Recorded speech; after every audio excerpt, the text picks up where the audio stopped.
ចូលឆ្នាំដេកចាំរាប់ខែនឹកបងនឹកពងនឹកស្រុកនឹកម៉ែ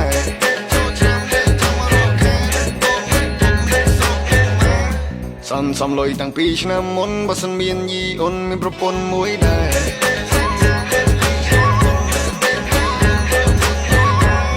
មានអូនឲ្យបងគយគុណបើសិនអូនចិត្តទុនមកស្មែលួស្រែញ៉ែមែនបងញ៉ែបានមុនចង់បដាក់ទុនលេងចង់នៅសៅកែ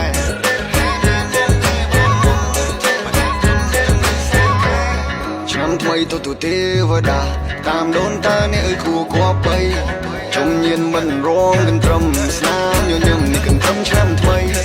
នៅស្រងជួបតាជួបយាយមហូបពេញតុកូកាកូឡាក៏ថ្មីសង្គ្រាមមានជ័យសេរីបោបោថាសង្គ្រាមឆ្នាំថ្មីទេវតាឲ្យពរឆ្នាំថ្មីទៅទេ